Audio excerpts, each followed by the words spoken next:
everyone, welcome back to another video. Today we're going to be going over just a little quick video of everything we can be expecting for the next patch, which is going to be actually patch 5.15. So it's just continuing on with patch 5.1, Vows of Virtue, Deeds of Cruelty. So in my opinion, I've always felt that the first patch after the initial expansion is kind of maybe not the weakest. Okay, yeah, I'm saying it's probably the weakest. It's kind of just like the whole story is just being cleaned up.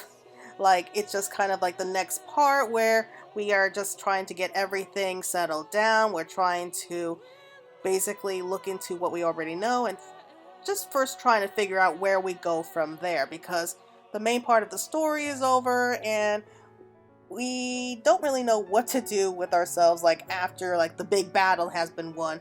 But we do know that the people do need help, they need some guidance, they need kind of just like a helping hand to figure out what the next step should be.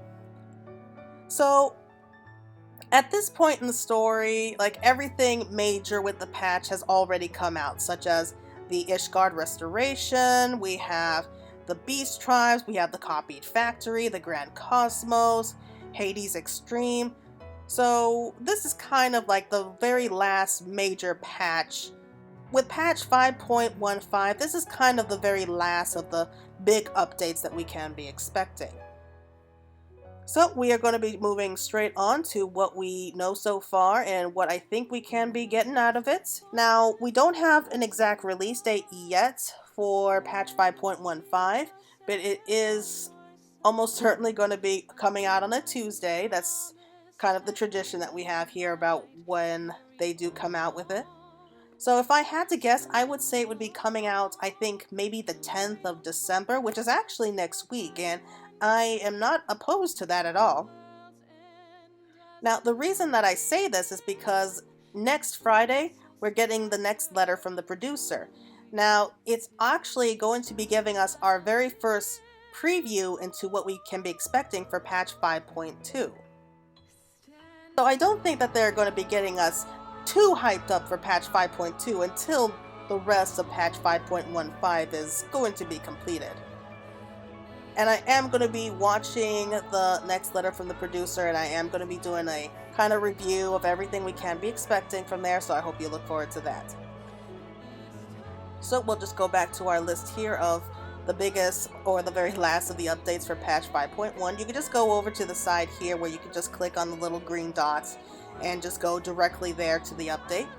But first off, we will be talking about the Blue Mage update. Now, since you last met, Martin has been striving to further the interests of the fledgling Blue Mage Guild. Not only has he uncovered a wealth of powerful spells for you to master, he's also arranged for groups exclusively comprised of Blue Mages to journey onto perilous territory to test the limits of their abilities. So we have here, like the very first picture that we were shown before, we have a picture of Martin, who was our teacher when we first accepted the Blue Mage quest. So it looks like he's standing in the Mass Carnival, and he must have just recently brought down that behemoth, which is a very, very impressive thing to do. Even today, like, bringing down a behemoth is still considered kind of a big deal. Especially if you're a Blue Mage. If you remember correctly, when we first started playing through Blue Mage, it's just kind of us learning our new abilities, how to use them, and it's kind of like this little storyline about the reason that Martin was so determined to teach people the art of the Blue Mage. He was trying to earn money so that he could spend like a very expensive kind of medicine back home to the Wallachie, which is a tribe in the New World who first taught him blue magic.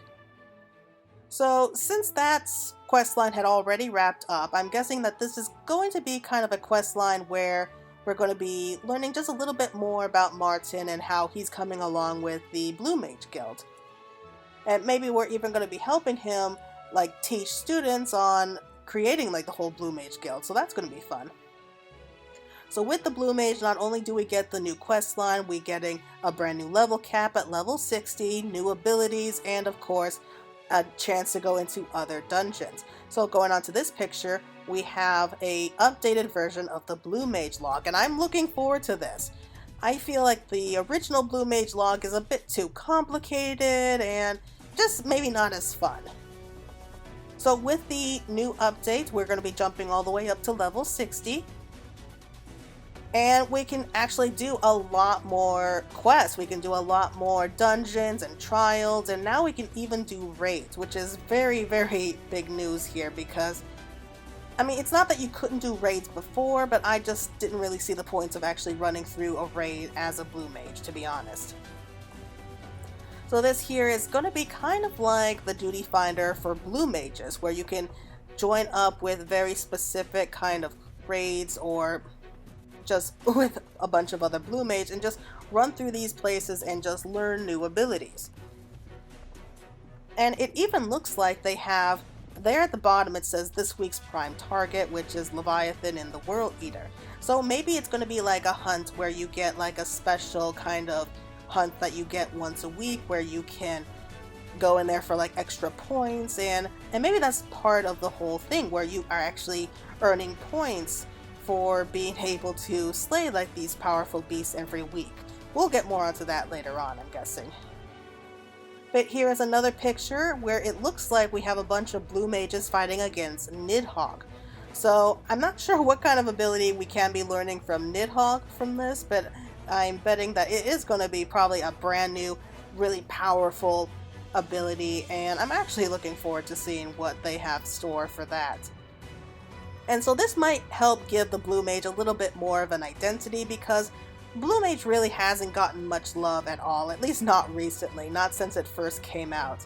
Every once in a while you'll get people going around like as a Blue Mage, but it's really more like a novelty job if you ask me. It's like, oh yeah, I'm a Blue Mage, I'm all the way up max, I got all my abilities, I beat all the levels of the Mass Carnival. So there's really not much point in actually going back and playing Blue Mage, so hopefully they will be showing just a little bit more love. I do think that the Blue Mage can be an amazing job if it just has a little bit more work, like a little bit more attention paid to it. At least that's my opinion. Right, moving on to the next part, which is going to be about the frontline battle arenas. So here we have the Onsal Hakir.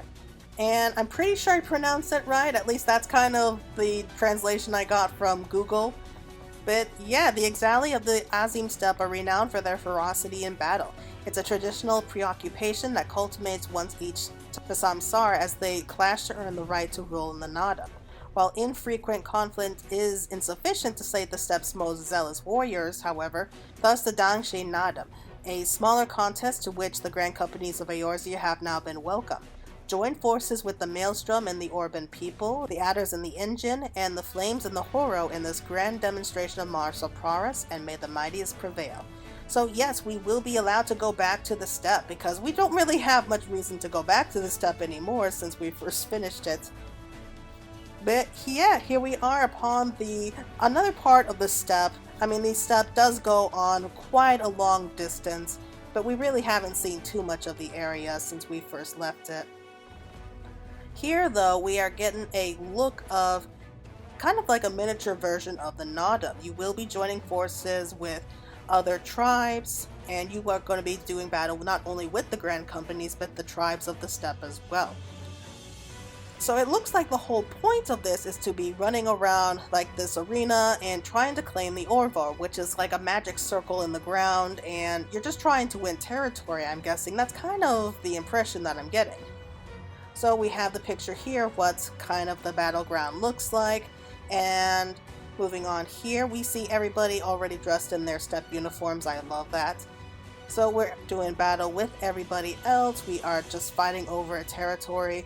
And I don't know what other kind of quirks or what else we can be expecting. Like maybe we'll have some mules flying in. We might have some of those strange moving contraptions, or maybe even giant boulders rolling over. You never know.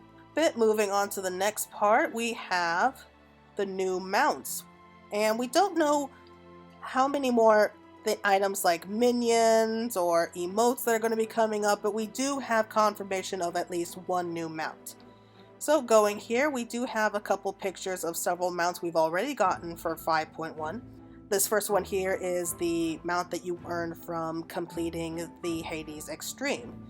The next one is the White Lion Sin Eater mount. I mean, I'm guessing it's a Sin Eater, but this particular mount you can actually earn from exchanging nuts those nuts from doing like more powerful hunts, and you can actually exchange enough nuts to be able to earn like this particular mount.